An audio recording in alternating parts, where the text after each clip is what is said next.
Welcome back to CryptoByte. As usually, we will bring you guys the hottest and latest news about the cryptocurrency industry on a daily video. This video is quite late, but nevertheless, we are bringing it out and we are showing you guys the latest news. So if you do like the content, please hit the subscribe button and let's dive straight into it. Okay, looking at the market, we've got Bitcoin doing 1.6% in the last 24 hours, Ethereum minus 2.5%, Tether staying at $1, or at least tries to. We've got XRP doing minus 1%, Polkadot minus 1.6%, Chainlink minus 7.3%, Binance Coin finally dropping down 4%, and let's look at the top 24-hour coins. Okay, we've got DigiByte. I've actually got a nice video about what is DigiByte coming up very soon. I've worked quite hard on it, so keep an eye on that and hit the bell button because this is time-sensitive information. We've got Quant also doing 11% up, Terra, Ontology, Kusama, RemBTC. Not much, guys, just 3 projects that are above 10%. Anything below 10%, I don't really see that as a big push. Okay, we've got Nexus Mutual the other day just boosting itself by 50%, now finally dropping again in last 24 hours, minus 25%, and this is the same thing, just wrapped one, they just try to correlate basically. We've got Sushi dropping, Aragon, Loopring, Synthetics Network, and Elrond. Also, we've got the Wi-Fi E minus 13% and Blockstack minus 13%. So Blockstack is quite a good project, but it has gone down in the last couple of days. We've got also Run and Band Protocol going down. A bit of a red market, but it's kind of sideways. So let's move on to the first article.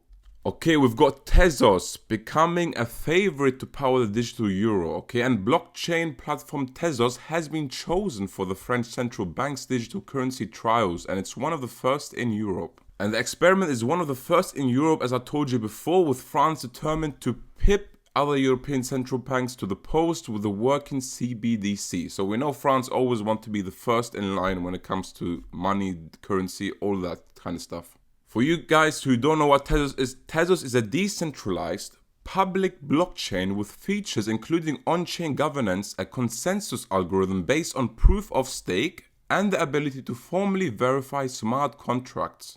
It's got a very vibrant ecosystem. It includes research and development startup Nomadic Labs, which is in Paris and will be likely key to the CBDC trials. Quickly taking you to CoinGecko.com on Tezos, we've got market cap of almost $2 billion at the price of $2.5, so it's quite a big project. And what I like about Tezos is that it's been there for quite a while. So it's not one of those projects that started up and had a big spike. It actually went to $3, dropped down to around 35 cents, and it's back up. So we can see all-time highs being reached very, very shortly with Tezos. Very excited to see what happens with Tezos. And a direct quote from Banque de France is that since the start of the year, the Banque de France has embarked on an experiment approach to central bank digital currency aimed at exploring with partners the potential contributions of new technologies to improve the functioning of the financial markets and more particularly interbank regulations. And this is where it comes interesting, guys. It's so-called wholesale, okay? Put that in your head. Wholesale central bank digital currency. We've got the central banks now printing out, the Federal Reserve's printing out money left, right, and center, trillions of dollars like never seen before. So a lot of people are saying, is CBDC, central bank digital currency, actually going to destroy cryptocurrency? No, I think it's actually going to support it because people will realize that cash is useless, that they can actually use digital currency as a whole. And as they get more understandable with how digital currencies work, they might jump on the Bitcoin wave, on the Ethereum wave, on the cryptocurrency wave. You get what I mean, because even though CBDC are not decentralized, okay, so they can be actually printed very quickly, very easily, and more efficiently now. And that's why I don't see the reason why CBDC is gonna have a big hit on cryptocurrency at all, actually. And I still believe it's still trash. Even CBDC, it's the same trash as cash, okay? And talking about cash is trash, we've got Bitcoin CEO Microstrategy's Michael Saylor explaining his $425 million bet on Bitcoin. So we talked about this in our video yesterday, how they actually had the SEC filing after they already purchased 250 million in August that they might purchase more, and the day after, and I did tell you guys that they easily could purchase another 250 million, but they did actually purchase 175 million extra, and just the day after I released the video. So as you can see, it is time sensitive information, so hit the subscribe button, hit the thumbs up, comment down below what you think about this article, and let's keep going. And what I like about MicroStrategy is that it's prepared to hodl its Bitcoin for at least a century. So they actually have done a lot of analysis. They have checked it and they realized that it is a long-term hold. If you want to take a few profits now and again, do so. But I would prefer to hodl it for a very, very long time. You have to see Bitcoin as like, it could be for your kids, it could be for your grandkids even, you know. Nobody can steal it off you, especially now with Trust Swap coming out with wills and stuff. You can easily have a will as well and give all your cryptocurrencies to the next person. So as discussed, they purchased another 175 million of Bitcoin, and he directly quoted that he wanted something that he could put his $425 million cash reserves into for 100 years. So he had too much money in his cash reserves and decided that, you know what, the best bet is Bitcoin. And they've got a pile of 38,250 Bitcoin so far, and the publicly traded firm bought 250 million worth on August 11, days after telling shareholders that cash was no longer a safe place for its excess $500 million. And Tuesday morning, it bought another 175 million, which was actually yesterday morning. So this is great news, and we can see, and I can personally see how other publicly traded firms are slowly going to use the excess cash that they have as reserves to move into Bitcoin, to move into cryptocurrency, you know, because even stocks are not good enough. And Saylor, the CEO, admitted that he was wrong to have doubted Bitcoin back in the $600 range. So he did say on Twitter and a lot of other social medias that he doesn't believe in it, blah, blah, blah. Just like everyone, okay? Just like everyone. And at that time, it was $600 range. And now he says, I wish I knew then what I know now. Okay, so hindsight is very great. Everyone has that, you know. We always wish we went in a cryptocurrency earlier, we went into a project earlier before the big jump, but it is your choice. So you have to make that a risk, and it is risky. I'm not a financial advisor here, okay? So this is just my opinion. It is very risky, even Bitcoin, if you compare to, like, let's say cash that has been there for years. But we know that a Bitcoin is decentralized, okay?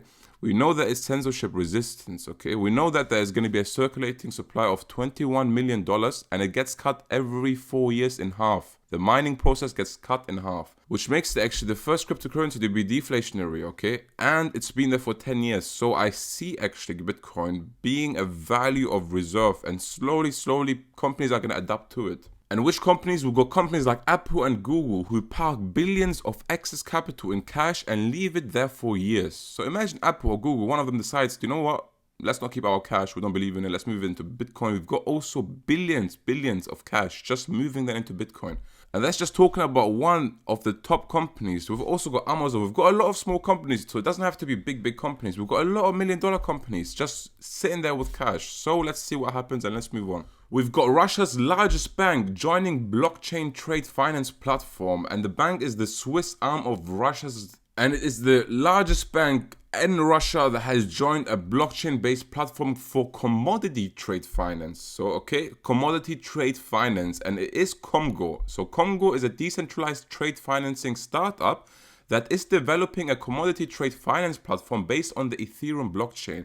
And its purpose is to accelerate trade finance transactions and many others. But I wanted to focus here, instead of focusing on this article and Russia, blah, blah, blah, whatsoever, I wanted to focus on Ethereum blockchain. So it is working on the Ethereum blockchain. We can see Ethereum blockchain growing enormously the past months, yeah? So now with Ethereum 2.0 coming out, and in the next 1-2 years, I think it's going to be actually finished and developed, I can see Ethereum being a big player all around in cryptocurrency, with governments, with retail investors, with big companies. And that's why Ethereum is one of my top altcoin choice. Okay, so if you look at the video that I have the top 2 altcoin choices, we have Ethereum and we have another important one also. So if you haven't watched that video, I will leave the link below. Just click on it. Very interesting video. Let's move on.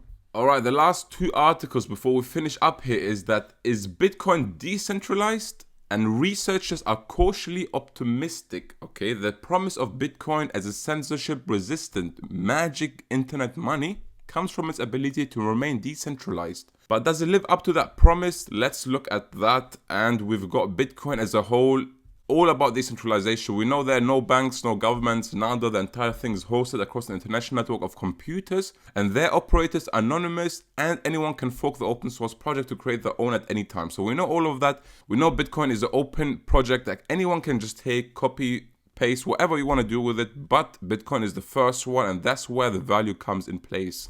According to blockchain analysis firm Coinmetrics, it's published a research report and directly said that Bitcoin is meaningfully decentralized in terms of miner and exchange concentration, and its supply is increasingly even dispersed. And this is the main three things we're going to be looking at, okay? Since the network was created in 2008, its supply has become more evenly distributed with smaller accounts comprising an increasing proportion of the aggregate supply. And this is how they made the analysis, okay? They had three main metrics. The first one will be wealth distribution, then the distribution of hash power, and the market share of exchanges. So the first metric being wealth distribution, since the network was created in 2008, its supply has become more evenly distributed with smaller accounts comprising an increasing proportion of the aggregate supply, which shows that actually more little people, small wallets with less than $100 are continuing to represent the majority of the accounts now, bigger and bigger, so we're getting up there. Now, the next metric was the hash power, okay? And hash power is a metric that represents the computational power expended by miners to verify transactions on the Bitcoin blockchain. Someone with over 51% of the hash power could control the network and manipulate and credit wallets with cryptocurrency tokens at will. Okay, so we've also covered that a couple of days ago in our video that you need more than 50%, at least 51% of hash power to actually hit the network and be able to even have a chance to hack something.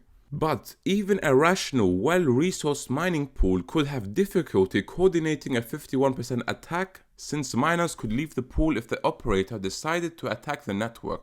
Okay, the next metric would be, are exchanges a monopoly? And just a few exchanges dominate the market right now, and among them are Coinbase, Huobi, Binance, and OKX, okay? But the market isn't monopolistic, Coinmetrics found. And how did they find that out? They found that out using something called the Herfindahl-Hirschman Index, HHI, which increases as a market becomes more monopolistic. So the number should increase and be bigger as the industry becomes more monopolistic. And they have found that the market is considered moderately consolidated according to this metric and not monopolistic whatsoever. So the conclusion to that, it is that Bitcoin is decentralized. I like this a lot, guys, that people are actually doing research, companies and firms are doing research to actually check how Bitcoin is decentralized and is it actually decentralized, and doing a full-on research and coming out with that Bitcoin is decentralized and very optimistic. I mean, it is nice. It is very nice also to boost. So when I speak to people, I can actually tell them, you know what, there was actually research done that it is decentralized, blah, blah. It's also good. And the last piece of article is that Tether uses centralized power to refund $1 million in USDT. I didn't want to blabber about this topic a lot, but I just wanted to show here that